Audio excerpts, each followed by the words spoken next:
இப்போ மெயின் கிளாத்தில் அவங்களும் என்ன பண்ணிட்டாங்கன்னா ஸ்கேலப் கொடுத்துட்டாங்க ரைட்டா. இப்போது இதுக்கு கீழே துணி கொடுத்துருந்தாங்க, இந்த மாதிரி கட் பண்ணாமல் வச்சுருந்தாங்கன்னா நம்ம லைனிங் எப்படியே வச்சு அந்த ஸ்கேலப்லேயே தைச்சு நம்ம திருப்பணும் எப்பயும் பண்ணுற மாதிரி. இப்போது இதுலையே அவங்களே கட் பண்ணிட்டாங்க. இதுக்கு மேலே நான் இதை வச்சு தச்சு திருப்புறேன் அப்படின்னா என்ன ஆகும்னா இந்த டிசைன் உள்ளே போயிடும் ரைட்டா.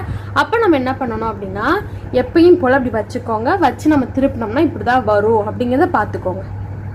ஓகேவா. ஏன்னா நம்ம கை குடஞ்சி வெட்டியிருக்கோம், அதனால நம்ம கரெக்டாக ஃப்ரண்ட்டு வரணுன்றனால இப்படி வச்சுட்டு நம்ம ஸ்ட்ரெயிட்டாக இப்படியே கொண்டு போய் தைக்காமல் கீழே இந்த இடம் எனக்கு ரா எஜ்ஜாக இருக்கும். இல்லை நீங்கள் முதல்லையே இந்த இடத்த அப்படி மடித்து தைச்சிட்டு கொண்டு வந்து இதுக்கு மேலே வச்சு தைக்கலாம்.